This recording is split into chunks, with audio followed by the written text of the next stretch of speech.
Welcome back to the Charismatic Voice. Today, I am super fortunate to get to talk with Will Ramos. Thank you so much. Again, just thank you for taking the time.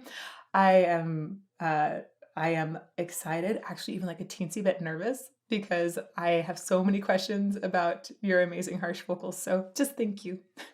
I'm happy to be here. I'm like always wanted to be on a channel like this, so let's dive into it. Let's get it. I'm a little nervous too, so if I get a little woo, That's funny. I'm glad that we have like the mutual like little bubbly nerves going on.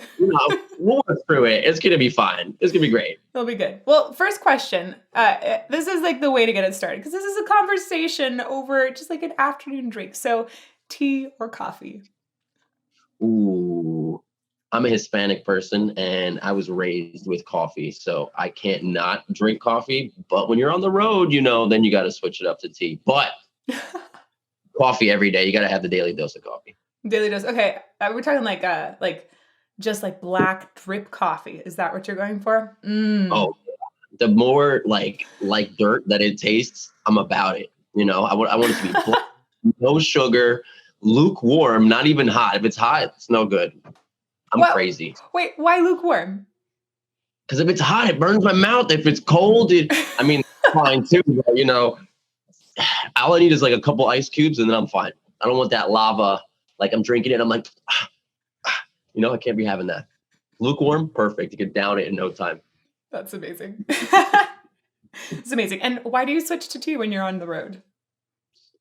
Tea is just the best for so basically when I go into every venue, I realized that first of all, you should always have a tea set. Tea is just like the best for soothing your voice, as you already know. But like a lot of venues, surprisingly, for touring bands would not have any tea kettle or anything. And it's actually like shocking to me because like some even bigger venues like don't have it. And you're like, eventually I just started buying my own tea kettle. And now then everywhere that I go, I have tea pretty much with me everywhere. So it's like, I call it my tea party, by the way. I'm like, where am I going to set up the tea party today? What's it going to be, Wait, do the band members join you? You guys all have a tea party together? That's what I'm saying. That's why I ask the people. And like, sometimes we get like this little corner of a venue, but you're like, you know what? Still got a tea party. That's awesome. That's awesome. I feel like you need like fancy teaware, except for that'd be a pain to travel with, but maybe it would be cute. It would be sick. I'm about that, but it has to be like throat coat, like to the next level kind of stuff. That's what if it's fancy, I don't know. You like bougie tea. Hey, I think throat coat, I don't know if throat coat is bougie, but that's my stuff right there. I don't know. It doesn't taste very like good. Medium bougie. I guess it's like maybe not. If it was like loose leaf throat coat, then that would be bougie. That would be some next level stuff. But then then you get the turmeric and you do a little. Oh, yeah. See? Now it's fancy. Now you got the pinkie out when you're drinking the tea. That's amazing.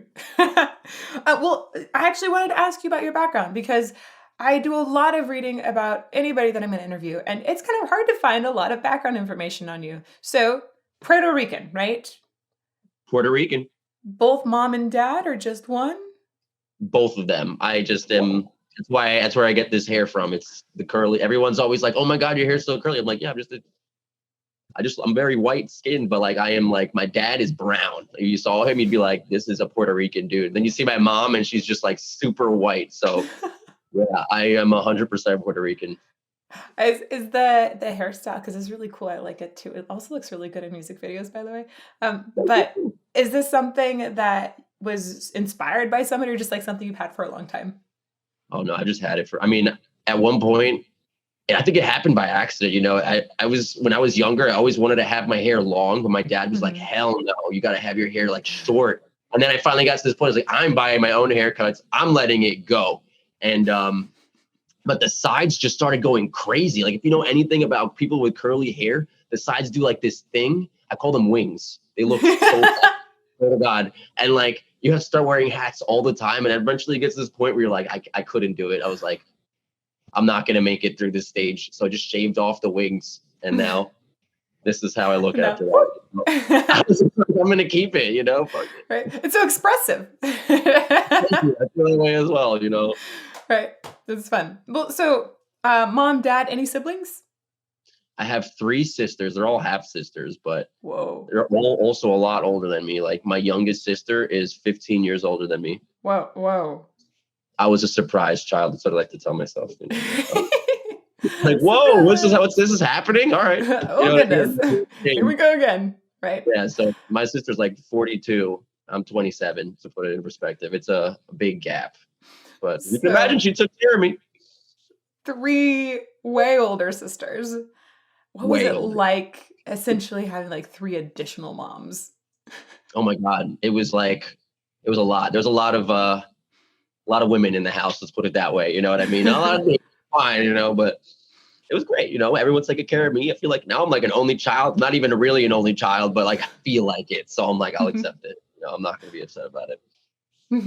So that means that by the time you started making really weird noises, the sisters were out of the house. Oh yeah. Okay. My mom hated it, by the way. Like, absolutely. I was going to ask about that. What was it like when you started making these noises? Were your parents like, is he possessed?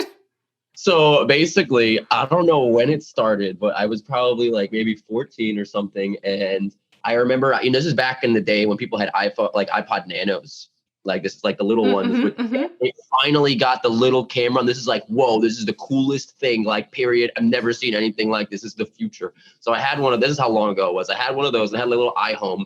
And I used to just scream, like, I had, for some reason, like, I was fortunate enough, we moved into this new place that had a separate bathroom. So that was like my bathroom. So I was like, all right, iHome in the bathroom, iPod, and we're just going to start singing music. You know what I mean? And I don't know at what point it started happening, but eventually I just started like screaming, I guess. I remember one day my mom just knocked on the door because she's like never heard me like ever scream before. And she was like, are you okay? I'm like, yeah, I'm just listening to music. You know, I was so embarrassed. It was like one of those moments where I was like your whole face gets red for a moment and you're just like, oh my God, my mom just heard me making these horrible sounds. What's going on? And she's really been hearing it like all along, but finally she was like, maybe I should actually ask. Oh man. Yeah. I feel for your mom when she's like that like decision of like, oh, he seems very excited about this. Do I right? Like, do I ask? Hated it. Yeah, but it worked out. Now she's like, you know what? You do whatever you want to do. Forget about it. It really worked out, right? So. Totally. It's okay. My brother called me a banshee when I was growing up with all of the weird noises I was making. See, and it worked out. It worked out, exactly. They begged my mother to make me stop, and she was like, no.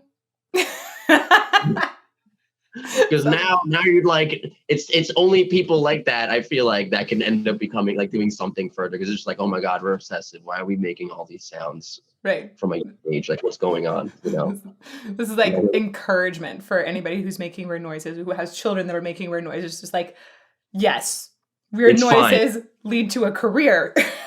Weird noises are cool. They're cool. Right, go make weird noises. I love it. Did you ever try to sound like a specific animal by chance? Maybe like a tiger sometimes. There's like some, and it's specifically because I was watching some movie one day and it was just like, I don't even know, like you could hear the tiger like growling almost, like just like this hard, like such a deep sound. I was like, holy crap, that is like the most insane. Like if a tiger could scream, oh my God, that would be the craziest thing, like, period, because their whole body is just so massive. So they just have like a naturally really deep like tone to it. And I was just like, I'm gonna try that, you know. There's actually some cultures like tube and throat singing. They actually try and replicate those kind of things, which I think is really freaking cool, by the way. I think that's really cool too. Yeah. It's like, this is some native stuff right here. And they're trying to like replicate like tigers in the wild. Right. And like when you're thinking about like how to expand the different sounds that a voice can make. I mean, you can listen to other singers. I know we'll get to Infant Annihilator in just a bit, but you can listen to other singers, but ultimately you can go into nature and just find so many cool things to try and mimic out there. Just really fun. Oh yeah. Like, absolutely. I think that, you know, I don't know how they figured it out, but somebody figured it out. And I honestly think about, like, again, like tube and, like, apparently tube and throat singing, like I was looking really deep into it one day and they have like 3 different kinds of tube and throat and stuff. And it's like, it's all from like, one's like, we want to be the wind. great. Now they make this crazy whistling sound that like I've never heard in my entire life. And it's like, all right, now we want to be an animal. And then it's like I think that's crazy. It's like somebody like thousands of years ago or hundreds, I don't know when it happened, but somebody went out into nature and did exactly like what we're talking about right now. And that is crazy to me. It's awesome. It's just awesome. Another thing that I wanted to touch on before we go into like way more vocal things, just that history and get a little more perspective on where you came from. You grew up in Jersey. I think you're still in Jersey, right? Absolutely. And had a lot of New York too. Were you growing up in like a bigger town where there were people next door that heard you making these sounds too? Or like what was that situation like growing up? So I grew up in like a small town, literally 1 square mile, like right outside of New York City in New Jersey. And I've pretty much been here like forever at this point. My entire life is like, I just moved back and forth between these 2 towns that were like 1 mile away from one another. Like all the towns are really small. It's kind of, for me, I never thought about it as the city, because when I go into the city, I'm like, there are a lot of people here. But for people that like not from my area at all, they look at my area like, oh my God, this is the city. So it was like a small town, but we had neighbors that were like right up on us. Like they didn't like that. I'll tell you that right now.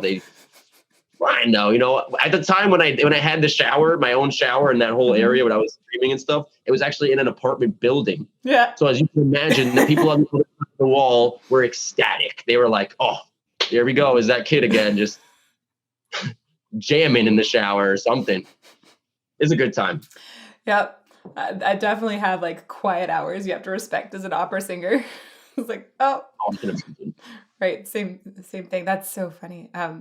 I just think it's so much fun when you make weird noises and the neighbors have to hear them too. You got to deal with this until like, what is it, 9 o'clock curfew or something like that? Yep. That's respectful time, in my opinion. I feel like that's very respectful. Yes. People don't really sleep before then, right? So. I mean, I hope not. I mean, if you do, like, wow. It's dinner music. Right? Yeah, exactly. Enjoy it. Okay. Well, let's talk a little about that music growing up too, because I was reading, it looks like you studied violin and cello and saxophone. And then at some point you transition. And was that transition kind of inspired by Infant Annihilator? I know that was a really big thing for you, but can you talk a little bit about how you went from essentially classical studies to metal? I don't know. I think about it like I just got older, and I mean, I was only playing those like classical study stuff like violin and cello when I was in like elementary school. And I was actually talking to somebody about this. This is really funny. Like, I don't know if you did this when you were in elementary school, but like they had us playing the recorder, unfortunately. And it was everybody was really bad at it, but like very competitive. So I wanted to be really good at it. And then when they got to 3rd grade, they were like, listen, now you can play a new instrument. And I'm like, me and my ADD ass over here, I'm like, cool, let's try the violin. And then it was like, all right, let's try the cello. And then it was like, I started playing sax in middle school because it was a completely new world, because now I got brass instruments that I've never even seen. They didn't have those in elementary school. And I don't know. It was like, I remember at some point in middle school, I saw this guy playing, like, he just came into our class from like the high school because he wanted to like say, hey, what's up, old teacher, and then he had a guitar and the teacher was like, dude, just play the guitar, play us a song. And he literally played Crazy Train. And then I was like, whoa, guitar is so cool. And then guitar, you see, this is all how it happens. It's not like, I just can't stick to one thing. This is the one thing that I stuck to the longest. Let's put it that way. But like, I was like, let's play guitar. I played guitar for a couple of years. And then it was like only classical guitar, like Crazy Train and like Ozzy and like all that, like Iron Man, like the oldest songs that you first started playing like a million years ago if you played guitar. And then I met this guy who was just like, dude, you got to listen to like Bullet for My Valentine, dude. Like, why don't you listen to this? This stuff's like crazy. I was like, I've never even heard of that. And he put me on to like Bullet for My Valentine, Lamb of God, which by the way, at the time I thought was way like too heavy. I was like, I can't listen to Lamb of God. This is the heaviest stuff I've ever heard in my entire life. He tried turning me on to Whitechapel. I was like, I can't listen to Whitechapel. This guy growls so much and I don't even know what's going on. which is really funny now that I think about all of this in the full grand scheme of things. But Mhm. that was how it happened. Then I just, like I said, I started singing in the shower for, I don't even know what reason, because everybody sings in the shower. Yeah, it's because it's got like great resonance all around, like, right? And then you like get to hear yourself better, and there's sympathetic vibrations that you can like tune into. It's really cool. Singing in the shower is great. I feel like it's almost like mixing your vocals, like how you'd mix it on a computer, except it's done live, and it's fantastic. And it's because you're breathing in steam, it helps lubricate your voice and all. Right. It's so nice.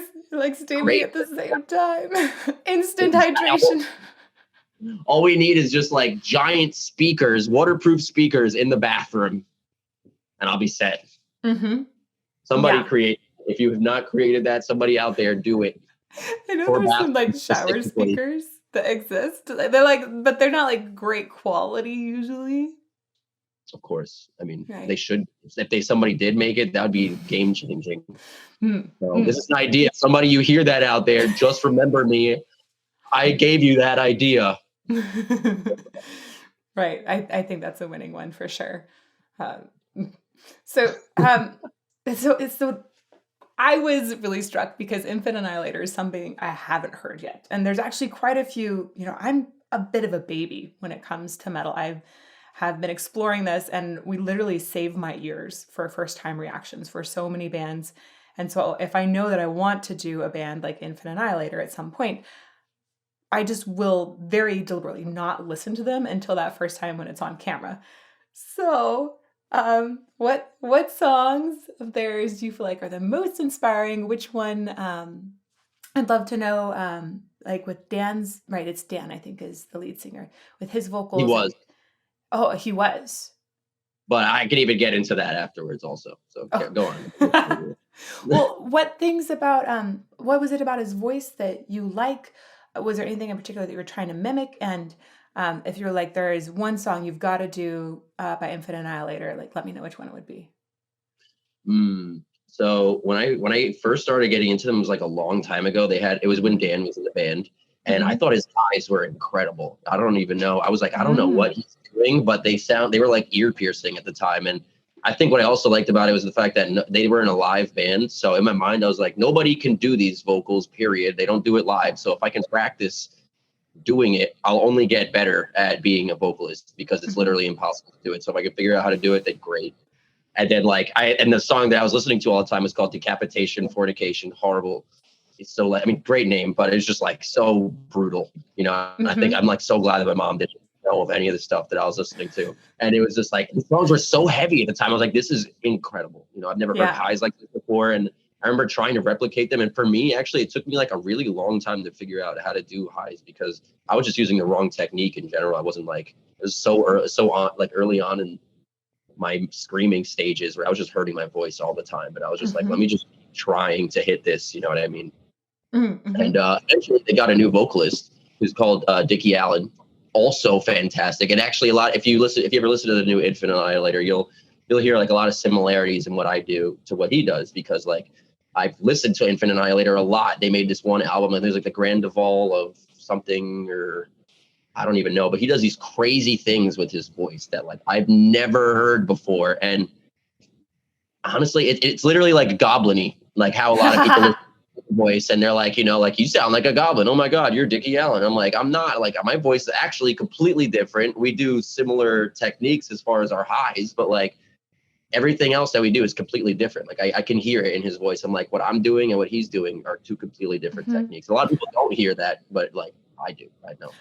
Okay, so we're just gonna dive into the technique stuff, and you're saying your highs are totally different, and just shout out.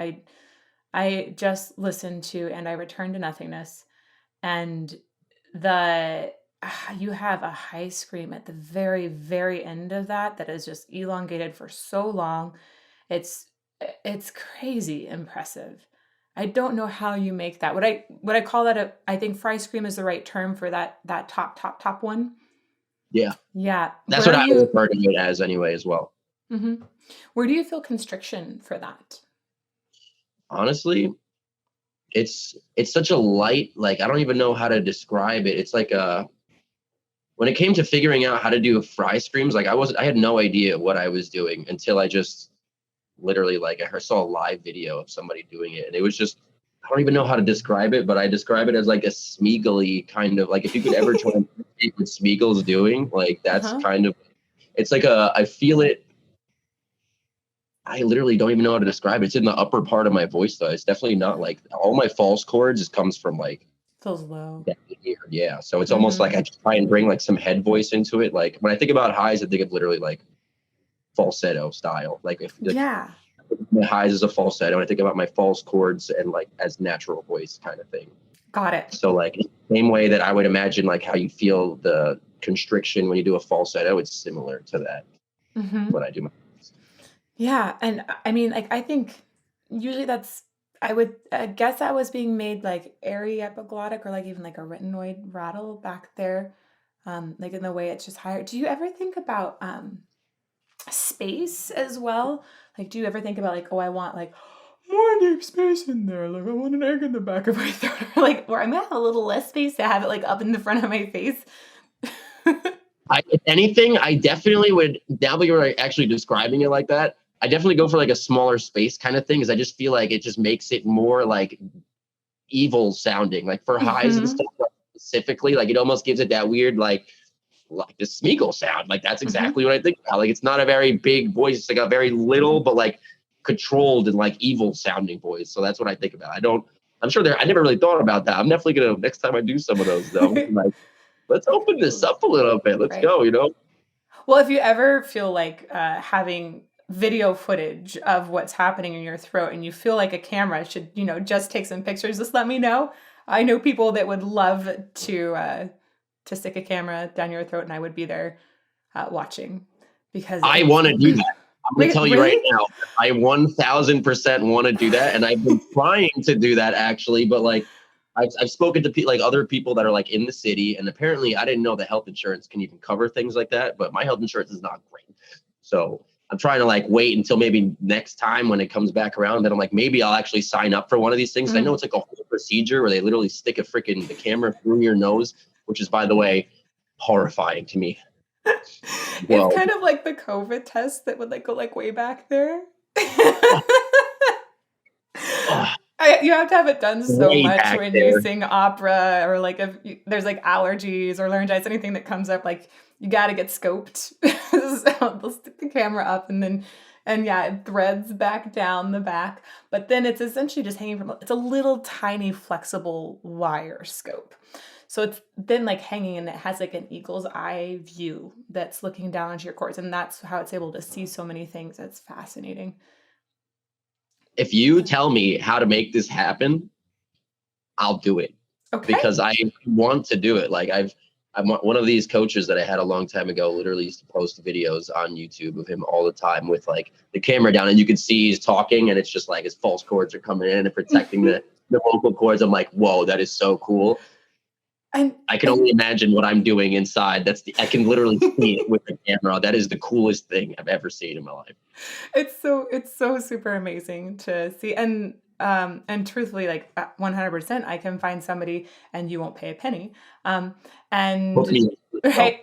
boom, done. And then additionally, there's just so little research that's actually done on harsh vocals. It's, it's very, very limited. There are a few videos out there, but it's super limited. So I think the world would benefit if you ever felt like sharing those videos. I'm here for it. Let's do it. I'm telling you right now, I'm here for it. Oh, that made me so happy. Thank you. That's cool. So, it'd be so interesting then, like if we were talking about that space and like seeing what you were doing. Oh, that'd be fascinating. So I was noticing, I mean, obviously with harsh vocals, like you are shifting the resonance space often to adjust the pitch, if you will. Now, when you think about pitch in harsh vocals, you think highs, lows, mids, or do you ever like look for a specific pitch area? Well, I mean, when it comes to like, I don't know, honestly, I never really thought about it. I like to do a lot of weird things with my voice because I've always tried like copying like everybody growing up, just trying to figure out what everybody was doing. So I don't have like a specific thing that I try and stick to. I just kind of like do whatever fits the part at that point. But like, I don't know, I guess mid, like if I were to think about like a mid, like that's probably the most comfortable. Like I can even put my highs in like a high mid, and that's really comfortable for me. Like there's so many ways to like pitch your voice. I feel like now, like especially like with all of these different techniques, like you can do a low, and then you could do like a higher low, and you could do a low. Like if you use your false chords, like for instance, what I'm referring to. You can do your false, do like a higher pitched false chord scream, and then you can do a lower one. But like, yeah, mids is always, I feel like, the most comfortable. Anything else is just one of those little show-offy moments where you're just like, ooh, let me do a little, you know, that's what people want. So do you, when I listen, sometimes I hear like a mix of different sounds. Is that coming from like thinking about mixing these things at the same time? Like, would you ever have fry and false chords going at the same time? Yes, sometimes there's like, that's what I think about it. Like once upon a time, I used to think about it like a seesaw, where it was literally like, or it was like one seat or the other seat. If you want to do a false chord, you do a false chord. If you want to do a fry, you do a fry. But I've noticed that like after like almost trying to add more voice into my false chords, like it instinctually starts to add like more of a fry scream into it, and it changes the sound completely. And then I started to realize like this is literally like a false chord fry scream. Like there's like some kind of seesaw action going on, where they're like both activating, but like, yeah, like literally something like that. I mean, that makes absolute sense, because it's different areas of constriction in the throat from the two of them. So you should be able to activate them at the same time. But the thing that my mind sort of it explodes at is thinking about the airflow that's necessary to get those going, right? So I'm really curious about how you think about airflow. Do you feel like you need more airflow for a particular type of scream? For lows, definitely.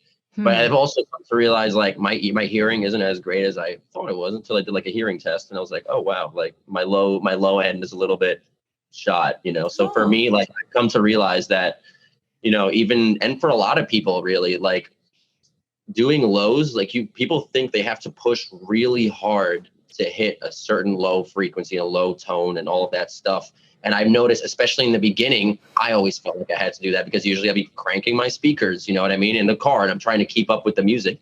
But then that's a lot of strain on your voice. Like you don't, I think about it as a vocalist, like everything is so personal. You don't have to be super loud as long as you're projecting and you have a nice tone and it sounds good. But everyone always thinks like, oh, I just got to be loud. And as soon as I started like getting further into vocals and like seeing other people on stage who literally don't even break a sweat and they're doing like crazy things, I'm like, what is it they're doing? They have to be, you know, pushing like less. There's no way, because there's like, I'm here sweating.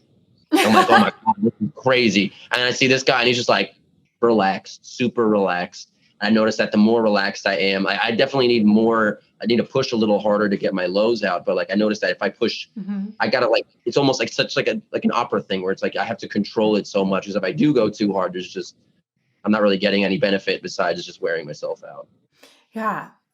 Man, there's so many directions I want to keep going with this. Let's talk about, let's talk about opera, because you mentioned before we started recording that you like opera, which I was like, yes, he likes opera. So you like opera, and you actually you did some singing lessons. So I'm guessing clean singing lessons with an opera coach at one point. Can you tell me about that? So shout out to Will Flame, my dude out there. He's an opera singer from New York now. But I went to high school with him, and he was one of the best singers in my high school. Everybody knew it. And I was like, holy crap, this guy's insane. And then he actually inspired me to like want to be a vocalist, because everybody like knew the vocalist. And I was like, I want to be that guy that people know as the vocalist. And then he got older and he's still singing. And he's like, now he's also an opera coach. Fantastic. And I remember going to him and I was like, dude, like, I think first of all, opera singers are some of the best singers like ever. And being an opera singer, like if you're ever in New York City or you're ever around all your listeners out there, if you're ever like around an opera singer, they're incredibly loud. Their projection is like, you don't even, it's like, they don't need microphones. Let's put it that way. They don't need a speaker. They don't need anything. Like the way that they can project is incredible. And like, going back with what I was saying before about like how being a vocalist is like a screaming vocalist is so personable. You don't have, or personal rather, you don't have to be super loud or quiet. Opera singers are just always loud, I feel like. How do I do that, but with screaming? You know what I mean? Because like they're very controlled and they're able to do it for a long time. And you, obviously, I'm saying they, but I'm obviously referring to, you know, you opera singers and stuff. But like, I always thought opera was amazing because like, for me, like I got to this point where I'm like, all right, I feel very comfortable like screaming, but like, how can I improve upon myself in like other ways? And I'm like, I want to project louder. All right, well, who projects the most? Opera singers. Okay, let's go. And I hit up this guy, Will Flame, and he was telling me all these different like exercises and just like things like almost like diaphragm workouts and like things that you can do that people in the screaming industry don't know anything about because nobody wants to branch out further than just screaming. But like at the end of the day, I think learning any kind of vocal just makes you a better vocalist at all. Like, I mean, in general, like tube and throat singing, I'm not very good at singing in general. I practice singing a lot because like it helps me figure out my comfortable spot of being loud or quiet, you know, and it's a lot of people don't do these things. They don't take those steps and, you know, they only hold themselves back at the end of the day. But I think opera is amazing. Like being, what's that song? Pagliaccio? Pagliacci or? You know what I'm talking about? I don't know what that song is called. Oh, it's on the tip of my tongue, but I'm not remembering the name right now. Anyway, it's really good. Me and my friends always refer to that because it's like a really sad song, and we're like, beautiful? It's beautifully sad. I know. It's so emotional. I love it. And it's so intense and powerful, which I feel like is something that really connects a lot of metal vocals and operas, like the power and the intensity of it. Exactly. I completely agree. So you were working essentially on like more diaphragm control and support. That makes sense because a lot of times power is coming essentially from subglottal pressure and like that, the ability to train endurance into the whole system, you know, but have the subglottal air pressure essentially be greater, which can help create a louder volume there. There's also resonance. But so you think about diaphragm, but another thing that you do that is really cool and I think is really good is having a really wide stance. So I've seen this in the music videos that I've seen so far. Do you also perform having that really wide stance on stage? I like to have my foot at a 90-degree angle. Yeah. I don't know what it is. It has to be 1 foot at least. I have to feel like, I call it the power stance. And I like, even when I'm in the studio, I feel more comfortable. Like I'm like, get me a chair or a stool and I'll put it right in front of me so I can put my foot on top of something. And I just feel like I can connect with my diaphragm more, like I can engage it more. I know I'm probably cutting off a little bit more airflow because, you know, you're making your lungs a little bit shorter or smaller, but like, I just feel more comfortable. Wait, so you like actually take like, you'll step up on something essentially, right? That is not a bad thing at all. That's like a really, really, really good thing. There's like a couple things. I'm like, oh, you're brilliant. You found that on your own. That's so cool. So like one of the things that's happening there is that it shifts the pelvis actually often, so it's a little bit more in line because a lot of times like if you have like a little sway back or something, it's actually cutting off some of the back breathing area. So I know when I was singing Cleopatra, which is like, it's the Anthony and Cleopatra, the barber one, which is a very, very big role. I was probably a little too young to be singing. It was massive. And so I was looking for like way lower support. How do I handle this? And I would literally, right before going on stage, I'd be standing with one knee held up. And that's a similar position. It's that 90-degree angle. That can help you get a little bit more core engagement, a little more stability there, which actually can help restrain the diaphragm from going up too quickly. So it can provide more breath control and actually like a deeper sensation of breath too. That's wild because now the fact that you're describing this, it's like, whoa, I literally feel that like completely, especially with the ability to not suck in your diaphragm as fast, like you're able to control it. So that's crazy. Yeah. That's exactly how I feel. Nobody understands that for me. Everyone's like, that's really freaking weird. And I'm like, what? No, I think like even Marco Hietala from Nightwish, he does that and a song that I saw at one point too, and I was like, that is so good. Like, yes, do that on stage. I'm never gonna not do it now. I feel you've inspired me, and now I'm always gonna have. I mean, I usually always do, but now I have an excuse. Now people be like, "Oh, why do you know?" That's like I was told. When you see it, she does opera. That's so cool, man. I love that you just discovered that on your own. You're like, I feel better singing this way, so I'm gonna do it. A lot of my singing is just a lot of trial and error. Like, I've been screaming for a long time, and I only started actually getting lessons within the last couple of years, just to like improve upon things that I didn't, that I wanted to know that weren't involved in screaming. So I feel like I had to go down this rabbit hole of like doing so many wrong things, and I probably like do more things for my voice than I'm aware of it. I just think that it's just like comfortable, but there's probably a whole like, now that you're telling me this, there's probably a reason for it. Yeah. So, yeah. Bodies are kind of smart. They like, if you do things enough, usually you kind of find an easier route through them, right? I think so too. You know, that's a lot of problems that people have. They always stop doing vocals. They stop screaming because they're like, all right, you know, but then they don't figure it out. And then they're just like, I guess I couldn't figure it out. It's like, you'll figure it out eventually. Right. Usually if it feels good, it's probably going to be better. Usually. Yes. Like 95% of the time. So unless you're doing like maybe those Mariah Carey whistly highs, what are they called? They're whistle tone, whistle register. Whistle, thank you. That's exactly what it is. I try actually using that whistle register for some of my highs, and I find that I can do it, but it's just like I don't know how to do it live for a long period of time. You know what I mean? Have but like you heard there's certain like in a recording when you were accessing whistle and a scream at the same time, I'm guessing? I've heard one band do it. The band is called Beyond Creation or Beyond Deviation. Anyway, but the guy he does like these really weird like screams that almost sound like banshee screams. It sounds like a tea kettle. Like we call it tea kettle screams. And like nobody really knows how to do it. And then I figured out that it's literally like some Mariah Carey shit. And I'm like, whoa, that's crazy. That makes so much sense because Mariah Carey is insane. And I'm like, imagine whistle singing and screaming. Like you can scream any technique if you learn it. So I imagine if you can get really good at whistle singing and then throw some like screamy layers, not actual layers, but like put the screamy part of your voice into it, like it'll become something better. So yeah, totally. Though.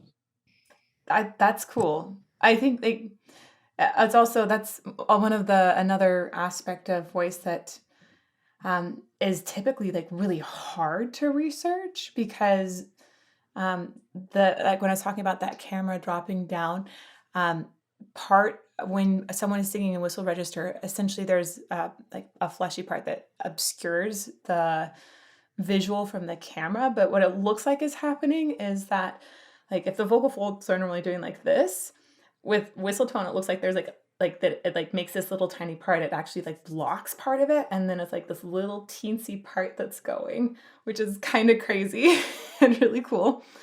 I love that. I feel like you gotta learn more about these things, you know? Yeah. So you can't even videotape it because it's so, I guess, hard to see. Small. Yeah. That's crazy. Yeah, it is really crazy. It's really neat. But yeah, I think that sounds so cool to put together with fries. Oh, what's up? Oh my God! It arrived! Yay! I can't believe it. I was like, should I open it right now? Yeah, go for it. Go for it.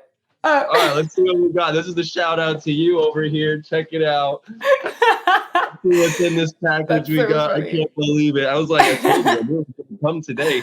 That's hilarious. Eventually. All right, this is the live unboxing video right here. Of tea. Tea. Good stuff. We'll put that over there. Oh. I gotta say, it's like, it is important. I think if you're going to spend a couple hours talking to somebody that you've yet to meet, like, treat them well and send them tea. Well, I fully support this, and I thank you for this because, okay, let's just go through what we got. We got some naturally flavored blueberry rubies. What is it? Rooibos. Rooibos. I'm trying to too quick. It's caffeine free and it's amazing. It's like going out in the forest and smelling fresh blueberries. It's just wow. I love blueberries. Like that's probably my favorite one. So that's why I'm glad that was on top because now I'm feeling really good about the rest of these. England Harvest. This sounds like a caffeinated blend. Yeah, that one's caffeinated. It's gonna be like a little it's like it has like the autumn kind of flavors going on, a little bit of spices in it. So I was like, I don't know if you like chai, but we're gonna give you something that feels a little seasonal. I had no idea Okay. what kind of tea you would like, so I just variety. Hey, I love it. I mean, I have a question though for you. This is a vocal question. See, I'm glad we actually got to this because this is somebody told me this at one point, and it was just like, okay, like I don't know what you're talking about, so you may or may not be right. But I was told that caffeine while doing or like vocals or before vocals helps constrict the voice or something like that. I don't know if that's true, but he was telling me like very confidently, and I was just like, So there's like two main effects that caffeine has on vocals. One is that it is dehydrating. If you have a lot of caffeine, right, you're more dehydrated. So you just got to make sure you're also drinking lots of water. And in general, like tea has a lot less caffeine than coffee usually does. So you probably wouldn't feel the hit as much. The other thing that it can do is actually speed up your vibrato. Ooh. So that's a really funny one, but usually people won't notice that unless they've had like a Red Bull. That's crazy. I'm gonna start trying this. I'm not gonna lie. Like I imagine like Post Malone. Post Malone does some of these things where he goes like, or like really fast. I don't know what he's doing. He probably has a lot of something going on. Maybe not tea, but caffeine of some sort. Mm-hmm. All right, let's see what else we got. A couple more. I'm not gonna bore you guys out there. This is great stuff. You need to hear these things, people. So if you don't drink tea, it's time to start drinking tea. Milk oolong. Ooh. That one is so beautiful. It's unusual and beautiful. If you're into green teas, it like almost has like a flowering taste, and you can brew it a bunch of times. So if you're like, I don't want caffeine right now, brew it once, throw it out, and then repeat to brew it, and then you'll have a lot less caffeine happening. That's amazing. I feel like there's so much. It's 1 teaspoon per 6-ounce cup. There's like a freaking, what is in here? This is a lot. There's a lot of stuff going on. Jeez Louise. Yay.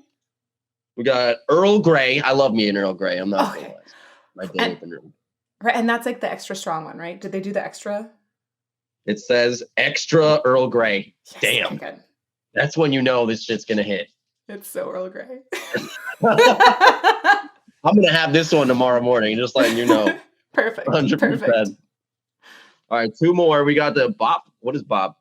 Oh, best of pick or best of like yeah. Oh, so that's just gonna be like a really standard like English breakfast, but like it's not even mixed or anything. That's just a really beautiful standard black tea. In case you were a black tea kind of person. Listen, you keep giving me black tea, I'll keep drinking it because it reminds me of coffee, so we're in a good spot. We got the last one, chamomile. I feel like this one has to be the best for the voice. That's what I was told. But and also, that's probably why there feels like there's a little extra in here. I don't know if there is. I definitely like chamomile with like a little bit of honey. I feel is so good. But I will say the rooibos, that one is going to be super good for your voice too, because it's good for your digestive system, and the blueberry will be anti-inflammatory. So, oh, I know. Well, I'm in the studio right now. This whole month, Lorna and I were working on like an album, pretty much so it's fine. You can let everybody know. Like we already told a couple people online anyway. So, but yeah, we're working on a full-length album. So I didn't have any. This is the one thing that I forgot to bring my tea party with me. And I was like, you know what? It's fine. I'll just get a tea party out there. I don't have any tea. I just need some honey and I'll go to the store or something. But now, do I need tea bags? Do I got to pre-bag them, or do I just? It depends on what you want to do. I always like with loose leaf. You can do tea bags. Some people will just like drink the leaves too. Up to you. I like the stainless steel like cups, or the reusable filters. That's my favorite way to use it, or to have like a pot that has a filter in it as well, and then I just drink a whole pot. That is some pinky out. type to be drinking. I'm just saying. Right? Especially if you drink the tea, if you drink the leaves, you are very fancy. Just saying. So fancy. Thank you very much for this. I'm excited to I'm drink glad it these. arrived. For being here. I mean, good timing too. It ended up being great. Perfect timing. I wish I had it before this, but it's fine because now I have it, and it's better late than never, so. Totally. And now you have it for the recording as well, which is good. Good. Thank you for this one. Just remember that. I'm going to be like, listen, shout out over here. T. Enough said. I love it. Good. Good. I'm so glad that that it'll be helpful too. When you're preparing for a recording like this, is there any sort of like specific pre-recording routine, or also kind of similar for a pre-performance routine that you go through? Like, do you have like a specific warm-up, drinking tea, or things like that?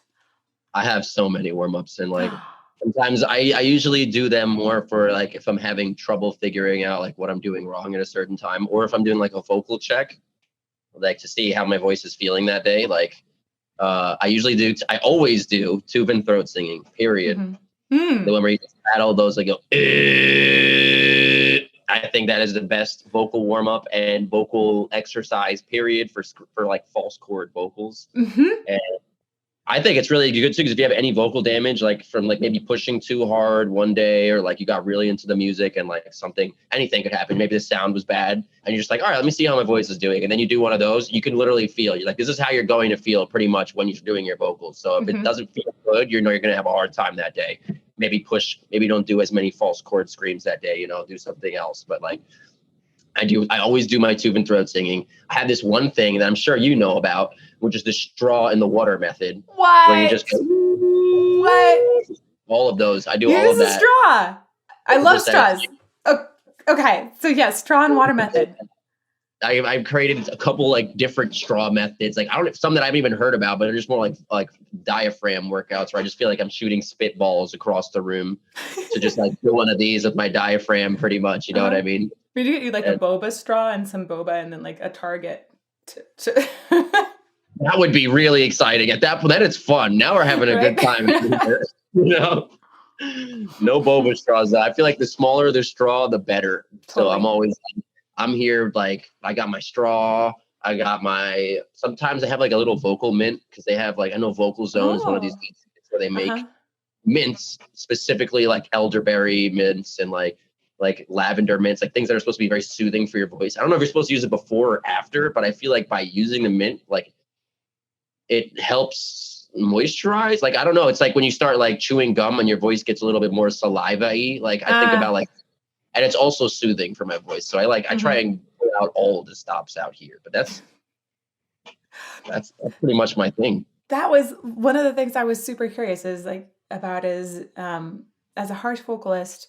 Like, are you as concerned essentially about vocal health and vocal care as much as an opera singer would be? Like, and opera singers are like really into that, like crazy. Like, and you were talking about showering steam. I was like, oh, he probably is really into that. Do you ever steam before a performance? Oh, I do actually. I'm so glad that we're talking about this, because I forgot. I got this thing from a company called Breathe Care. I mean, a couple companies make them, like Vocal Zone makes them too, even. And it's just like, I have asthma problems. I've had asthma my whole life. That's rough. It's such great, so great.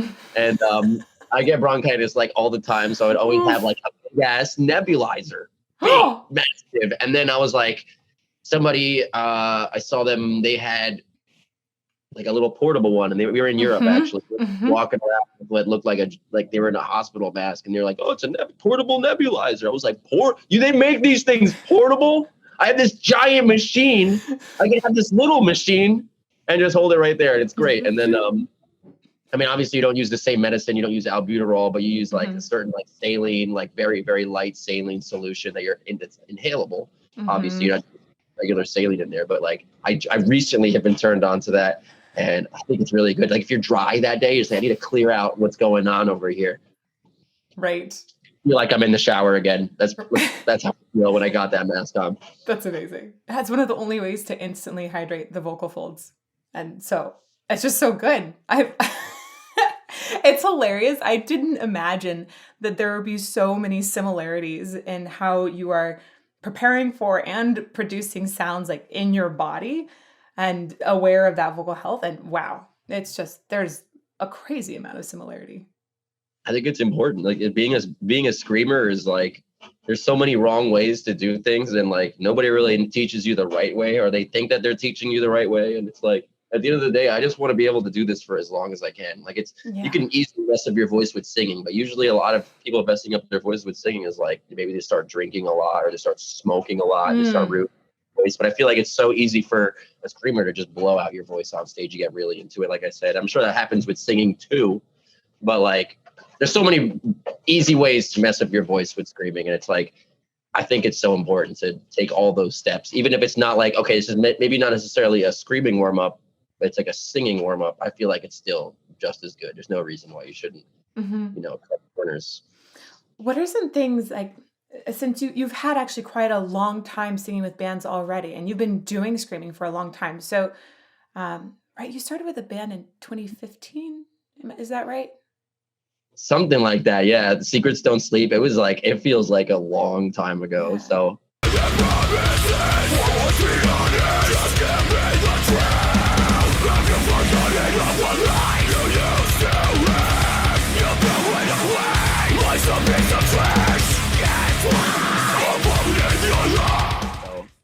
I want to say it was definitely after high school. It's probably like 2015, 2014 times. Okay. And if you were to like kind of track your progress through there, what are some things that you've learned for how to scream better and avoid that kind of damage? Relax. Just relax. A lot of that's like the hardest thing for people that are trying to scream. They feel like a lot of people that, since there is no like real good training, like when people first start screaming, they're just like, I'm just going to create this sound, doing whatever the hell I got to do to create this sound. And then so when you tell somebody, all right, and a lot of that is just squeezing their entire body, like they'll get headaches sometimes, they'll hurt their voice and stuff. And it's just like, all this does not help, And I noticed that, especially like a long time ago, when I was trying to hone in on a very like enunciated sound where you could understand exactly what I was saying. I was always trying to push very hard, and I was doing like all of this stuff that, like, again, like that didn't help me. Maybe it was great for that one song, but then when you're on like tour, and when I was on tour, I remember with Awaken Providence, we went to, many years later, still doing the same things that I was doing pretty much. Like I noticed that like I was hurting my voice, and I was like, why am I hurting my voice? Like, am I pushing from my throat too much? Am I just running out of air?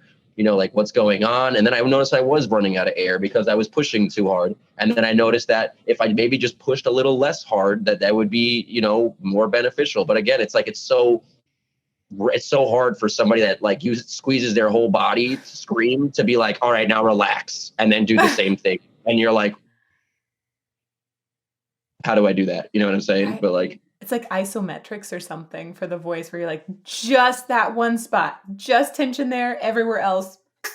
Relax. Exactly. That's the hardest thing for, I feel like, screaming vocalists to learn, because it's like I said, there's no like real school for any of this. So yeah, that's super tough.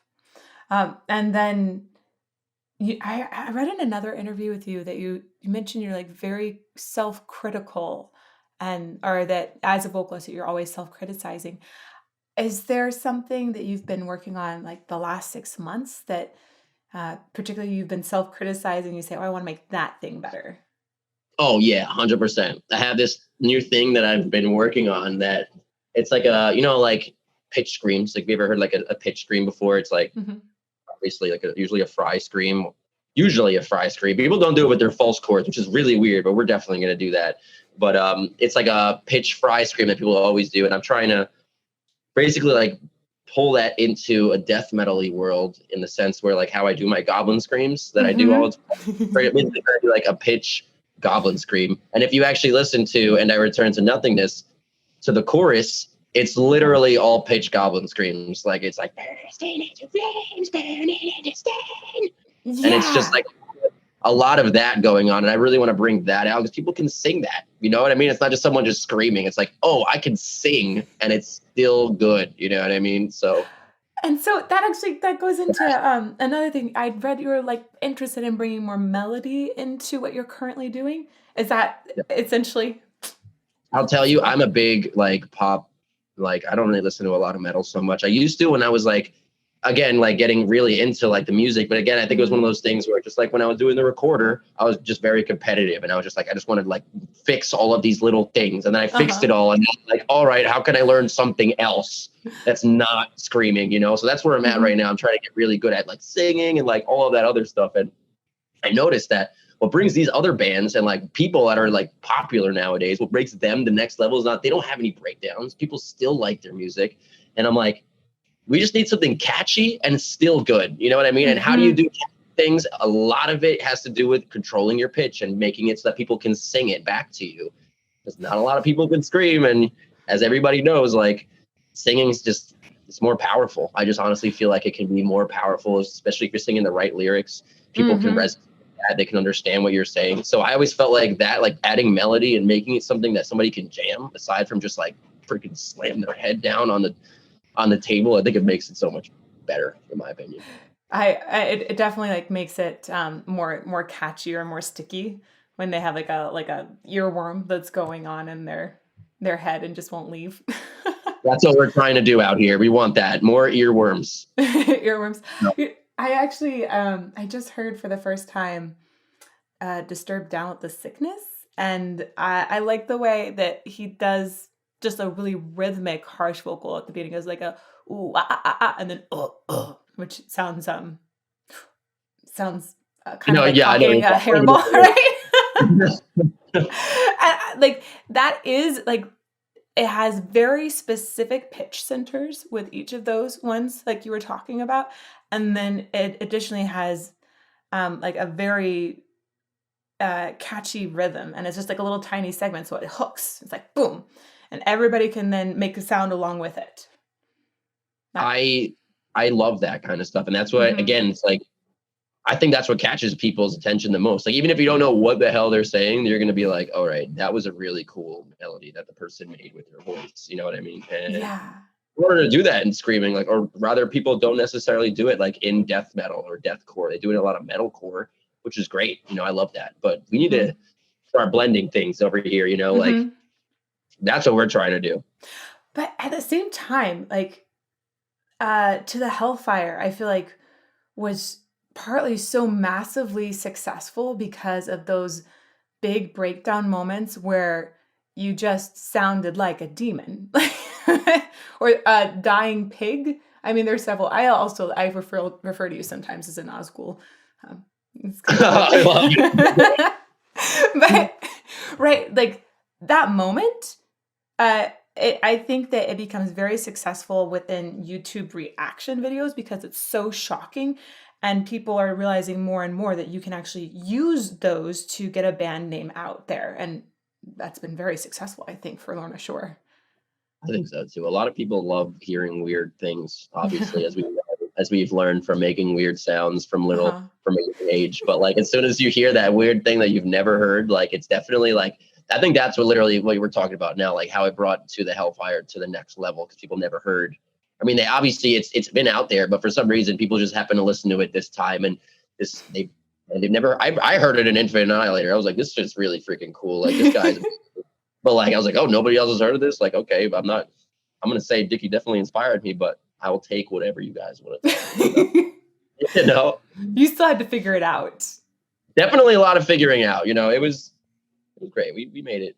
Yeah. So it's crazy. It's crazy good. I mean, I just like kudos to you for bringing so many different sounds together. I think that's amazing, and it speaks a lot to your dedication and exploration and picking up 10 billion instruments just because. Oh, I had a question that sorry, I totally forgot to ask it earlier and I have to ask it now. I've always wondered how we would notate harsh vocals. So since I know that you do a little bit of reading of music, I know you can read music.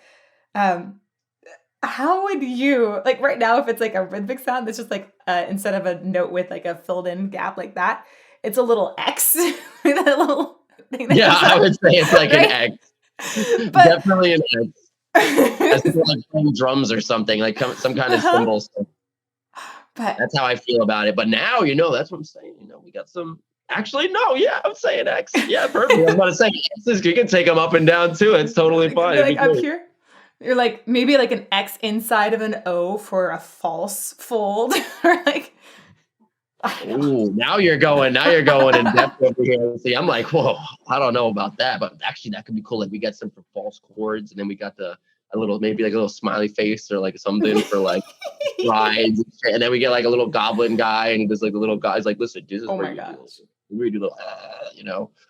I need a fan to create a notated version of one of your songs now and have like goblin faces and different pitches. If you're listening to this out there, please, we need you. We're calling upon you, please. That would be amazing, though. Like, actually, if you could do that, right? That'd be so cool. Well, you are in the studio right now recording album, and then my guess is this album is gonna be maybe releasing around the time that you guys go on tour again. And correct me if I'm wrong, but I thought I saw both European and Asian tours coming up. We got some good things. Yeah, we're going into Europe in February. We're going to be in the UK in January. And we're not going to be putting out any music till probably like way after that. We always like got to prepare all of our stuff. And it's a lot of preparation. Like we had to the Hellfire and the whole EP for like 8 months before it came out, you know. Whoa. So we don't know when it's going to be out, but we hope it'll be out 2022. But we got UK, Europe. I believe we have an Asian tour, but like I don't even know what the dates are off the top of my head right now. I heard it was still in the works, but like I'm about it. I want to go to Asia. Let's go, you know. Right. I'm just hoping that everything works out. Let's put it that way, because I keep hearing one thing, you know, COVID this and COVID that, and I'm like, yeah. I know. That's all I can do is a sigh of disapproval. And wasn't it you that coined Escape from Europe tour as the? Yes, as the Escape very quickly became the Escape from Europe tour. It was so disappointing. Ugh. It was 3 days of not escaping from Europe. Actually, the UK, because we were trapped in the UK. But then eventually we finally escaped from Europe, and we were just like, "Wow, thank God!" Wow, that sounded like madness. Let me tell you, we had the only food we could eat was McDonald's for all 3 days. We had no vehicle to drive us because the bus left, and he was like, "All right, I'm out of here," because he had to go, and we were still trying to figure out what we were doing. So we were there, 3 hotels, 1 McDonald's, breakfast, lunch, and dinner. McDonald's, it was so bad. Or a convenience store, which was like had candy and like ramen noodles, and I'm like, oh my God, like this is not the way to end a tour. Let's just put it that way. We hope for only positive things going ahead. No more of that, I hope. That sounds rough. And then I know you came back, and I think, correct me if I'm wrong again, you caught COVID in there as well, which super scary as a singer. Did you feel like, were you out with it for very long? And when you had it, I know some singers had experienced like a lot of reduced lung capacity essentially while they were sick or from long-term problems. Was that something that you experienced as well? Definitely. Like I said, I have asthma problems. So like I've always had some like, you know, like I'm the guy where like when they ask people about vaccines on the thing, it was like, check the box if you are one of these people. And it's like something really bad, something really bad, something really bad, you have lung problems. And I was like, oh, well, that's me. I'm the guy with the lung problems. So I was like, damn, I guess I'm one of those people. But it was fine. Like it was one of those things where it was so new at the time that nobody was wearing masks, you know, and we were told ourselves like, don't really get too close to people, don't touch people's hands. But like, I love touching people's hands and high-fiving and saying thanks and all that stuff. And so it was fine the whole time that we were there. And then it was only until like 2 days after I got home where I was just like, I don't feel so fine. And then I remember just like getting a fever, and losing my sense of smell. And at first I thought it was just a normal fever until I started making coffee. Shout out to coffee. And when my nephew came downstairs, it smells really good down here, dude. And I'm like, what? And he was like, I don't smell anything. And he's like, smells like coffee. And I was like, oh man, this is bad. And then I pulled out the coffee, I started like, I was like, oh no, And then I went into my bathroom and I just start like opening up the shelf, just like,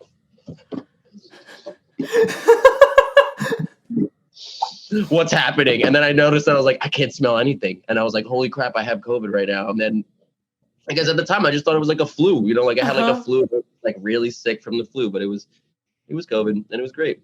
And so I made it. I had my nebulizer on deck at all times. So I just battled it. It was fine. I'm glad that I was back. I know a lot of people have like, I mean, I don't know if a lot of people, but I've heard stories of people having like reduced lung capacities for like long periods of time, where mine was only like 2 weeks, you know, wasn't horrible. That's not bad at all. Yeah, it wasn't so bad. I'm lucky. Let's put it that way. Yeah. And that's just also like, I'm always get scared when I hear that singers have had it and I say like, oh, okay, how are the lungs? And that sounds like yours are totally fine. Well, thank God. A lot of tea, hot tea, and yes. nebulizing. Yeah. And that must have just kind of been like a dark time, I feel like, right afterwards. And I believe you had somebody close to you die as well. And I was really wondering, was there anything that helped you to make it through it? I know a lot of our fans, a lot of our subscribers, I feel like have had a really tough time in the last couple of years. And so it's always nice to hear from somebody what helped them through it. I honestly just being with my band. It was it was one of those things where it just sucked for everybody, and we all felt it in some kind of way. Like I don't think any of my bandmates lost anybody, but like just being around other people, like after that was all over and like, all right, I'm not sick anymore. It's like, okay, I can finally see my band. Like, can we just hang out? You know, I just need to like distract myself. And, you know, writing music was a big thing. And, you know, just not being alone, which is really hard because, I mean, COVID at the very beginning was like, you need to be alone. But like I had, fortunately, like a couple of roommates that I live with. I don't live alone all the time. So it was just like, we had our own little, like, listen, if nobody's leaving the house, we might as well just hang out with one another. So it wasn't, it could have been. You had a pod, essentially. Exactly. Like my nephew always works from home. He's an IT guy. He gets everything delivered to the house. I have also, my nephew is very old, as we spoke about it before. My sister is 15 years older than me. So he was actually 24 years old. He's not a little nephew by any means. So he lives with me, and like I have like another guy who's literally a studio guy. So he literally just goes straight to his studio where he works alone and then comes back, you know. So I just got really lucky, but I can imagine like a lot of other people out there didn't have outlets like that. I can only imagine. Yeah. And must have been really. Was that around the time that you started writing the latest EP? Yeah. Definitely. I try to put a lot of like thought on, I'm not a very religious person, but I always thought about like life and death, like everybody else really kind of does, you know, but because I'm not very religious, I always kind of saw everything as like a very nihilistic point of view, where it's like, there's really no point to anything. Everything is like super like inconsequential and nobody knows what the hell. And we'll give our own purpose. I'm not saying that's what it is, but that's just like how I see it.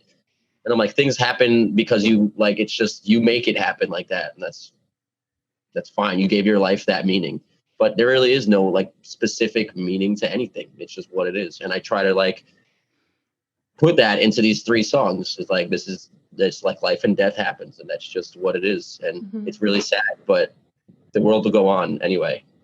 So you had the life, death, and rebirth then as those 3 in the album. I thought that was really clever, and also it gave it like some extra depth to the layers. That was really cool. Thank you. Yeah, really, really insightful. And when you think about putting a song, or I would just put like putting vocalization to your lyrics. Do you think about like, oh, this part, like I really have to pitch this high because this is the most terrifying part, or is it more instinctual as you're going through it, or do you feel like you take it and bring it back and are more analytical and looking at it as a whole, or do you think it's a combo? Well, I do. I mean, I know I do my things a little bit when it comes to writing, like that kind of stuff. I definitely get a little weird. Like I don't know a lot of people that do it, but like I do like scat vocals. Oh, so I'll just be like, nice. I'll just do like, I don't have any lyrics. Let's go. You know what I mean? And now I just put on a song, just like how you're saying, like, I think this is really interesting that you said this, by the way, before, about like how you won't listen to a band before the time has come to actually do the thing, so you get the best reaction out of yourself. I feel the same about actually listening to music, in the sense, like, it usually if you just listen to a song and you jam it in your mind, you can almost picture exactly how it's going to go the first time and where vocals would go. So I'll just do like a bunch of crappy screams, like really bad, like horrible. But then I'll listen back and I'll be like, that's a good that's like a good thing right there. Like, I love how the rhythm was here. And I was like, oh, I think it could be better as a high. Because then eventually for me, once I start like analyzing it line by line, I end up just putting like way too many vocals in it. And now it's just like all this crap, and it's just like too technical, when a lot of it, you just got to go with the flow of it. And it's hard to go with the flow unless it's like the first time that you've listened, like the first couple times you've listened to a song. So even where I write a lot of lyrics like that, because I'll hear a specific word that I said that's not even a word. It's literally not, I'm not singing words, but it sounds like a word. And my brain hears it as a word. I'm like, that would be cool if it was that word. And then I'm like, boom, that's what this is about. This is how we're doing it now. It's like so random, but it works. Oh, that's for awesome. me. I love that scatting approach. That's a good idea. I think it's great. When you hear it like that, you get your best performance. I don't know what it was. I was watching something. I literally saw this chart in a studio one day, and it was like it was literally just like a chart, and it was like how good it is versus how long you've been working on it. And there's like a curve that you see, and it's like the longer that you work on it, the worse it gets, because you start going like too into it, and it's like there's a sweet spot somewhere in the middle that you have to find. And I try and stop when I get to that sweet point, because I'm like, all right, this is too much, just leave it, it's great as it is. Yeah, highs and lows, it just comes the way it does. That's funny. Definitely has diminishing returns. Yeah, great. Totally. Well, I have a bunch of patron questions that I want to ask, which is kind of fun. Look at this amazing, like, I have like, pages about you that I like marked up with questions. I know, it's a thing. Anyway. Okay, so Quirky Uncle Dave wants to know, before you were turned on to extreme music and got into vocals, you were playing guitar and doing classic rock. Was there a particular guitarist or band you tried to emulate at that point? Do you ever think about what type of music you might be doing now if you hadn't taken the time to let the extreme bands grow on you? Oh yeah, I would probably be making indie music right now. And my biggest, what I loved at the time was like, I telling you, that guy, and that, I don't even know what his name was, Mystery Man, came into my middle school. He inspired me, and I was like, damn, I want to be like that guy. Obviously, that's the whole reason that I even started in the first place. But yeah, just listening to a lot of classical music and like that, that's always my vibe. If my friend never came over to me and was like, listen to this band, like Lamb of God, I'd probably make some kind of indie music, which I'm not upset about. I still love indie music, so good music is good music, like, period. Right? It's happy vibes. You're like, wow, I'm such a good mood now. Like, I'm listening to this, I'm singing it, I'm like, wow, I feel great. Wait, is there happy vibe deathcore music? I don't know. Maybe I feel like maybe I'm trying to bring that out. I don't want it to be like freaking evil, sad music all the time. Like, listen, we got to bring out that epic vibe where, like, at the end of a movie kind of feel, where like you just want to cry, but you're kind of happy at the same time. Like, it's sad, like a bittersweet. Like, that's like what? Like Big Fish, apparently. Big Fish. Totally. Josh is here. I heard that you spoke to Josh. That's what we're trying to bring out on this album. That's what I want to bring out. You know what I mean? So if it doesn't exist, it doesn't exist. Yeah. Oh, by the way, sorry, total side note. The one take was awesome. You just released that. Nice. Thank you. Yeah. It was it came out better than I thought. I was like, this could be either really bad or like really good. Do you need a hand? Do you want me to open the door? I got you. This guy is like a massive TV, like a 48-inch television. Whoa. Dangerous. Okay, it's fine. It's fine. Things that are happening. Awesome. I feel like that's probably very useful for between recording sets. Oh yeah, absolutely. So, just saying. All right. Ben Lazy wants to know. It seems like a lot of fellow metal fans are into a wide range of styles. Are there any artists you admire on the other extreme end of the spectrum? So like not metal at all. Yeah, I think not metal at all. Actually, like if there's, go wild with it. I'm not even gonna suggest. I've been listening to a lot of like indie music. Not gonna lie, so good, so happy. Like I just want to be happy all the time. So I used to listen to a lot of like Foster the People, like Still Woozy. There's this one. What is the name of that band? I can't. Oh, there's another band called King Gizzard and the Lizard Wizard. Like really weird things. So like that's what I've listened to. It's on the opposite side of the heavy world. You know, I go back and forth. Like I listen to my middle ground. There's this one band that I've been listening to a lot called Sleep Token. It is so good. Yeah. It's not even like metal, but the guy sings and he's so good. And I'm like, wow. I've heard about them. That could be me. Are we going to hear like a lot more clean singing from you someday? It'll come. Just wait. When I get back. Sweet. You know, my clean sing. Sweet. Okay. I'm excited for that too. Though I might miss being startled.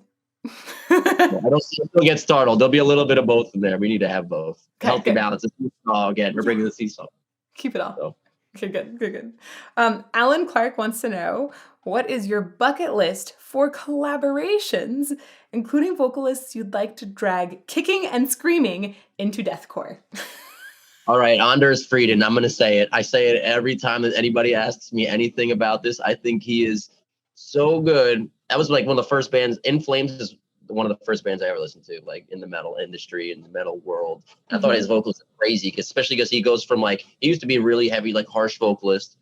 Not like really heavy, but he was a harsh, like he did a lot of screams. And then he slowly transitioned into this world where now he does a lot of cleans, and mostly cleans now. It's like very radio rock, but he does his screams, and it just, the way that he does it, I'm like, whoa, chef's kiss. I can only work with you. But I don't even think he speaks English. I think he's like Swedish or something. So like, not likely, but in my mind, if we could speak the same language, he would be my guy right there. So music transcends languages, right? Right, I think so too. We could just sing at each other, you know? Right. See what happens. And like, just say like, this whole song is gonna be gibberish. We can't use any language. Can we just make gibberish up the whole time? Scat vocals. Scat. Boom, boom. Nailed it. Anders, where are you, man? Where are you? I love it. See. I got like Dickie Allen, obviously. You already know. My man, that guy is so sick. I'm obviously in the deathcore, world, but yeah, I've been listening to him for so long. So I'm like, if I could collab with him, like, it's not even just like his vocal, like the way he screams, it's just like the rhythm that he screams. It's just so like unique, put it that way. I love, one of the things I love about your vocals is the way you almost like are rapping sometimes. And I feel like rapping in itself is such a skill. So combining that with harsh vocals at the same time is really impressive.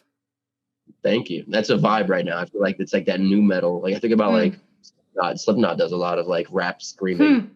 So cool though. I'm like, I like this. Let's go.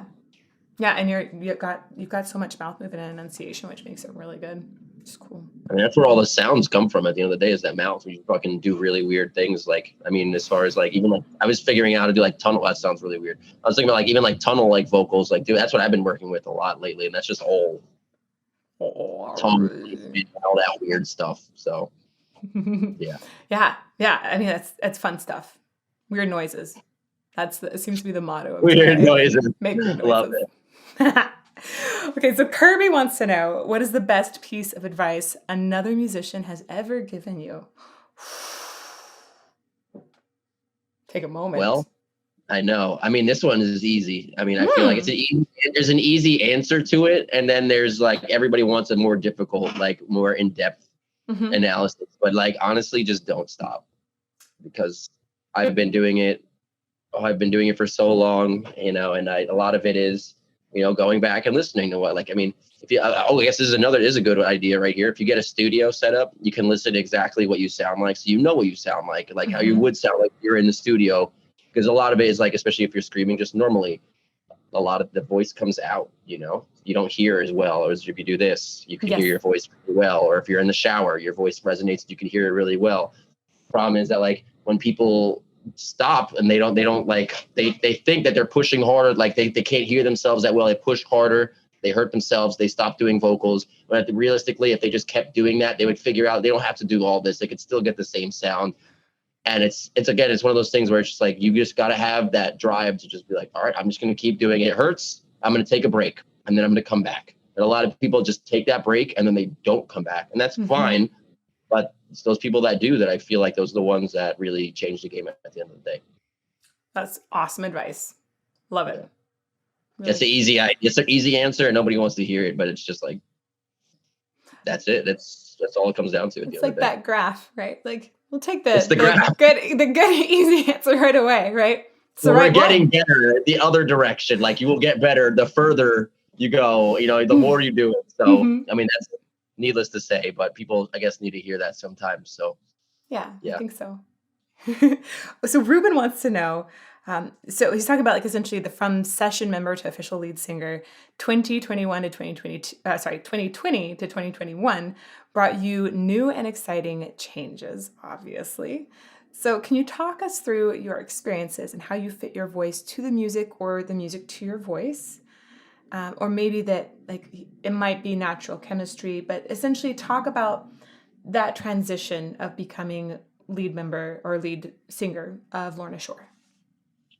Well, a lot of people remember me from like my older bands. Like I was just in a band called Monument of a Memory. So a lot of people like, oh, you know, Monument of a Memory, like he's a metalcore vocalist or whatever. But like before that I was in a band called Awaken Providence. And that band was basically Lorna Shore, like 2.0. Like they wanted, like it was very similar to Lorna Shore's music.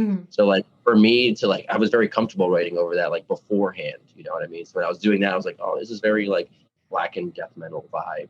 And that's actually eventually we ended up going on tour with Lorna like years and years and years ago, because I think we were just so similar in like music stuff. So it was one of those things where like I felt very comfortable. And I think the biggest stress that I had about it was like knowing that people wanted something really good. And then it's that constructive, like self-doubt where you're just like, I don't know if it's constructive or destructive at this point. You're just like, oh, that was really good. And you're like, oh, but it's not good enough. And then you're like, oh my God. So that was probably the hardest part of it. But yeah. I think I answered the question. Yeah. Well, like, what was it like when, like that moment when you found out that they wanted you to come on permanently as lead singer? Were you just bursting with excitement? It was insane because like, I remember I was in my apartment. I just got an Instagram notification to be like, yo, do you want to do like, just learn this song just for the sake of it from Austin? And then it all unfolded like that. But even when I was on the tour with them, I still thought I was filling in for half of the tour. So I was just like, I don't know what's going on. I have my other band hitting me up like, are you in the band or not? I'm like, I don't know. I'm stressed out. I don't know what's happening. I'm just here. I'm screaming on the stage and I hope that they want me in the band.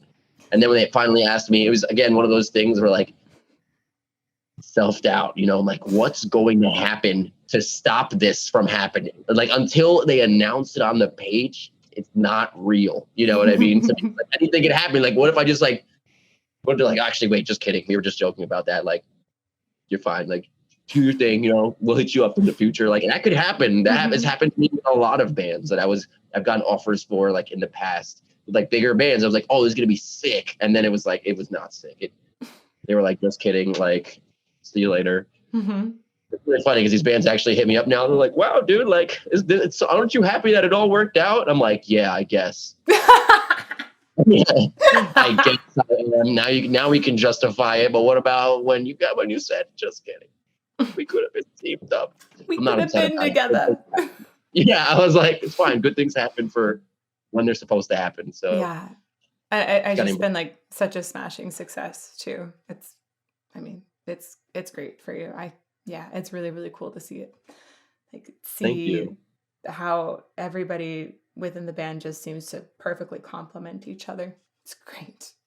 I think so too. It's almost like a super group. It's like before I joined the band, I saw them as like a super group. And so now I'm like, wow, this is crazy how this all works out. I'm not upset. Yeah, that's good. So Jacob Bingham wants to know, what do you like most about going on tour? And also, what do you hate most about going on tour? Is it McDonald's? Oh, McDonald's is bad. That's bad. But in McDonald's in Europe, it's better than McDonald's over here. Let's put it that way. Like the meat quality is different. It's weird. It's better, but it's still like when you eat it every day, it's not. But my favorite thing about being on tour is probably honestly meeting the people and like, you know, I love just like seeing people like, oh my God, like your music really impacted me and shit. I'm like, oh my God, like I live for this, you know, like sometimes I'm like, all right, COVID is happening. I just can't get too close to people. But then the show is over. And then I start talking to one person and then I start talking to another person. And then I'm like, oh my God, here we go again. Now I'm talking to everybody and this is fine. I love this. But like, I hope I don't get COVID later. You know what I mean? But talking to people and meeting new people, traveling, that's easily my favorite. My least favorite, the food options sometimes. It's fine. Sometimes you gotta eat McDonald's 3 days in a row. Sometimes you eat a peanut butter and jelly sandwich, you know. Hey, as long as you've got raspberry jam, I feel like it's not too bad. Raspberry? You're a raspberry jamist? Yeah, totally. Oh. Are you a blueberry jamist? Blueberry and apricot. Not together, like individually. Like but apricot's like really underrated as a jam, I feel like, right? I love it. I mean, I remember I was going to like Whole Foods one day. I was like, what is the weirdest thing that they have here? I just want to start buying. I just want to buy it. You know what I mean? Like, why not? And an apricot jelly. And I don't know if you ever had like a freaking like a gusher, or not even a gusher, like a fruit roll up. Yeah. It tastes like a fruit roll up, except it's like actual fruit. So it's like, whoa, you can put this on a PB, and now it's a PB&J. This is amazing. So That's try so it cool. one day. I'm gonna try your raspberry thing though. I'm just Do saying. it. I'll give you my synopsis. If you ever get the chance to try Aprium jam, I highly recommend it. Aprium is like a mix between apricot and plum. I grew up on an orchard and sang on a tractor. So Aprium was one of these things that's like, a pinky up. Here we go. Not bougie at all. But so we had Apriums and my mom would make fresh jam from that. And it was really amazing. It's like a little bit like a really juicy apricot, essentially. It's just so good. So anyhow, that jam for me, given the choice between like canned raspberry jam or the fresh Aprium jam, like a fresh Aprium jam every single time. But I have to go home to get it. So, and it doesn't travel well. Oh, I can imagine it's probably bad in like 3 days, like 4 days. It's so fresh. That's why it's probably so good in those 3 days. Like that first day where it's like the freshness is probably like. Yep. That's. So anyhow, jams. No, you're fine. I love that. I need to know these things. Where are you from though, out there? Well, right now we're in Tucson in Arizona, which is actually beautiful. No, it's like very deserty. So yeah, very, very different. But originally from central Washington state where there's tons of fruit trees. Ooh. Okay, so that's my next time I'm in Washington. Oh yeah. 8 p.m. I'm looking for it. Look for it. They might have some in the northeast as well, because Apriums, they were a crop that was used for. They're still around, but less so because they were difficult to market. Anyhow, tangent jam. That's the history of Apriums, so everybody knows. You're looking for it out there. It's in Washington. Right. There you go. Go try my mom's Aprium jam. That's the plug right there. That's the secret plug. I love them. Oh, man. Well, okay. GL Schmidt wants to know, extreme metal has progressed from the atonal grunts and clattering chords of pioneering bands like Venom and Death. What do you see for the future of extreme metal? And do you think it may one day obtain the mainstream acceptance that traditional and symphonic metal have earned? I think I definitely see like deathcore and like a lot of these bands are like going towards like a very new metal-y vibe, like music that's more catchy, like better structured. Like back in the day, we started with like a lot of like old like Suicide Silence and like Whitechapel and just like all these bands that are very chaotic sounding, and that's still, those bands still exist today. But I've noticed that just like a lot of the bigger bands that are like getting hype and like people are actually paying attention to are the ones that are, you know, they're going for a more like, unfortunately, like mainstream poppy sound. But at the end of the day, like it's not bad to be a part of that genre. You just gotta, you're not even joining that genre. You're just taking bits of it and you're just like, all right, we're gonna incorporate that into metal and just makes metal better. So I think we're gonna have more of that. That's gonna be happening. Like maybe a lot of things that people aren't like prepared for, but it's like it's just gonna make metal better at the end of the day. It's gonna make it better for more people are gonna want to listen to it. And like I feel like we're already starting to see that, like where like bands like Bring Me the Horizon and like stuff like that, where they started out insanely heavy and they progressed to like this other like genre, and it's not like a bad thing. I mean, some people will hate it. I love it. I think it's great. It's different, but unfortunately, I think that's just where we're starting to head towards. Like we're going to start, bands are going to get a little lighter, maybe not even lighter, but like better structured, and they're still getting heavy. And I don't know if it'll be as popular as some like symphonic music nowadays, but like I can only hope, you know. Yeah. Yeah. I feel really fascinated by your discussion of like different ways that you're looking to make the music hooky in areas. I think that's really interesting. I think it's important. I think it's, I don't think people do it enough. I'm sure people do it, but I don't think they do it enough. And I think that there's a way to do it. Let's put it that way. There's always a way to make things catchy. You don't have to hate because it's, oh, I know what they're going to say next. It's like, well, yeah, I mean, this is the repeating part, but then afterwards it's going to be a different part. It's going to be fun. Yeah, so exactly. Just don't stop. Keep going in that direction until you find that perfect marriage of catchy deathcore. Yes, exactly. It's coming. I'm telling you, it's coming. I love it. Yes. Okay. Last question here from Michael. What would you suggest to someone wanting to learn how to metal scream with no prior training as far as exercises and practice routine?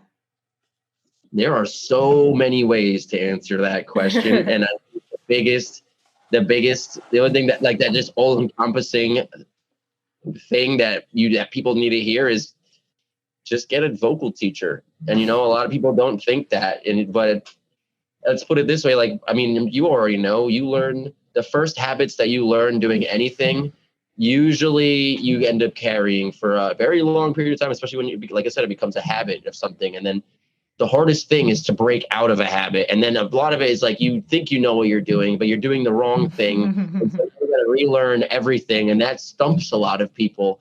But it's like, if you just started in the right place, like literally everybody else does with every other instrument that exists. Like, you don't just pick up a violin and you're just like, all right, now I play violin. Like, you're like, no, you get to violin, you go to a violin teacher, or you go online and you get violin lessons online. But like, there's not a lot of that with screaming. And so a lot of people think like, oh, screw that. Or like a lot of people don't want to talk to other people, but it's fine. But there will be people out there that will talk to other people and network and find out, what am I doing wrong? What can I start out so I'm going down the right path? And there's so many ways to answer that question that it's just like all my exercises, all my warm-ups that I do, I would recommend that for anybody because they all help with different parts of your voice. But again, you wouldn't know that unless you talk to a vocal teacher to be like, hey, XYZ, 1, 2, 3. You know what I mean? So that's my recommendation for sure. Yeah. I appreciate like also you just saying like that knowledge of learning to relax as you're doing it. Right. And that it seems like so many people, when you first see them working on something, it can be any kind of singing, but you see just so much tension and like constriction going into it. And you're like, oh boy, okay, let's essentially like soothe this and engage all of this.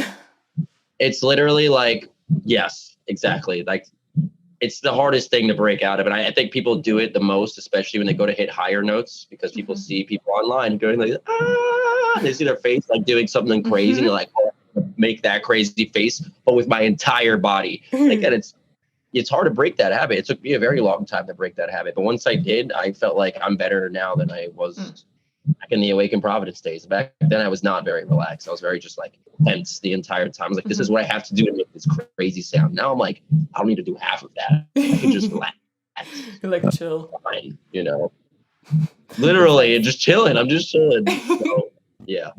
I like By that. the way, if you hear what you're hearing right now, if you hear it at all, since we're in the studio, this dude's playing drums behind me. So you probably hear like some doom. I heard a little bit of something in there. Hey, studio sounds, they happen. Studio sounds, they were like, listen, they were like, we got to play drums eventually. I was like, listen, just do it. It's fine. Just do it.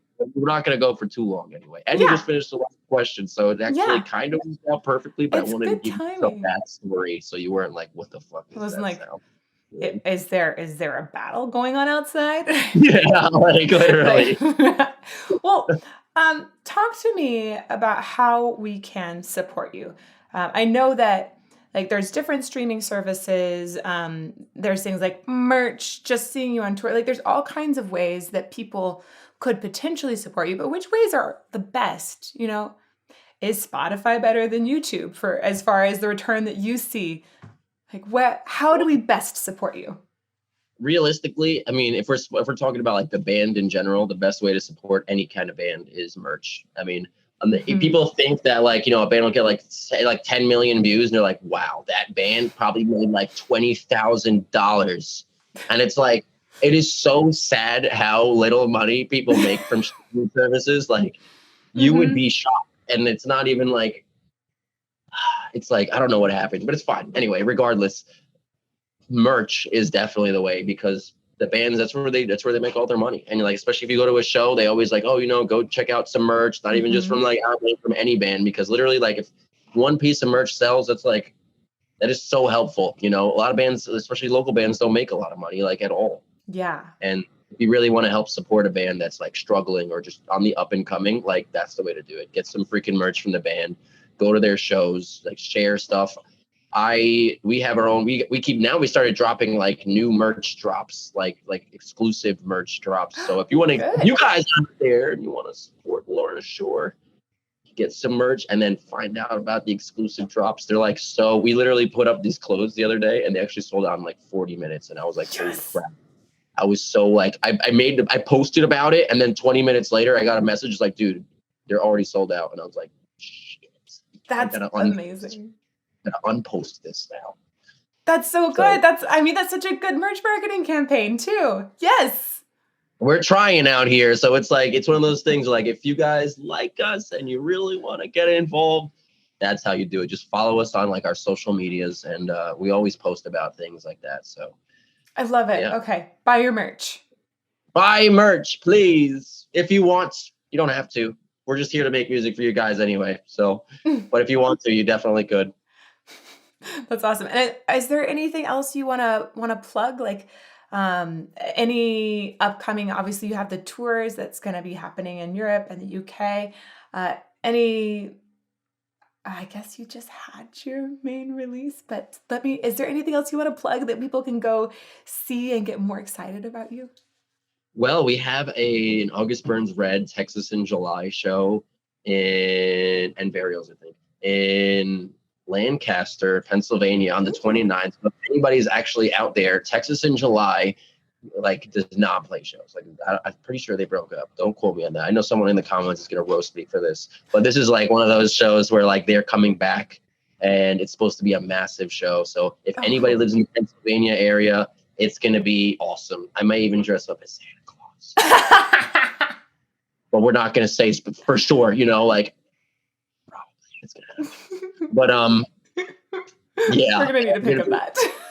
Yeah. And yeah, so that's what we're doing. We have some of that. And like, yeah, the UK is coming and just a lot of it is just a lot of waiting, keep checking. If you guys are out there and you like what we're putting out, like check out my YouTube channel. I'm going to be posting a lot of like singing things and like my weird flip flop of like singing, screaming things that aren't supposed to be sung. Things that aren't supposed to be screamed, like a lot of weird stuff. And not only that, like the rest of the band also is going to be just putting out a lot of content. So if you like what you hear, social media, let's go. That's awesome. I love that you'll be doing like more things like that on your YouTube channel too, because I feel that so many people want to understand more about the sounds that you're making. And yeah, what a brilliant path to take. Yes. Thank you. I always feel like, I don't know, like Nobody just wants to be like, oh, I'm a deathcore vocalist. Like that sucks. I mean, personally, that's what I think about. Like, I just want to be known as a vocalist. You know what I mean? I could do whatever. I could scream, I could sing. That's fine. But like, yeah, that's how I always saw it. So that's awesome. Be a vocalist out there, everybody. I'm talking to you. The person who's listening to this right now, you're like, that's a vocalist. Well, try singing. It's going to help you a lot. So. Yeah. Go make weird noises, whatever they are, just make them. Whatever it is, piss off all of your neighbors inside of your apartment complex. Make sure you're blasting that iHome speaker, and there you go. Get those portable waterproof speakers that we were talking about. Yeah. Amazing. Well, thank you so much. It has been amazing to get to talk with you. I am so looking forward to a camera down your throat someday, sooner than later. And you telling me how to do it, we're doing it. I'm telling you right now. I'm so excited. So yes, that's going to happen. And just thank you so much again for taking the time, and I'm wishing you and the rest of the band much luck and good juju for all of your recording. Thank you very much. Thank you for having me on your show. I had a really good time. And thank you for all of this tea. Oh my God. I'm definitely going to drink the leaves, just so you know. And I'm going to have my and I'm going to be thinking about this moment that we're having right now. You're like, yeah, well, I just appreciate it. Cheers to you. Cheers to you. Thank you very much for having me on your show.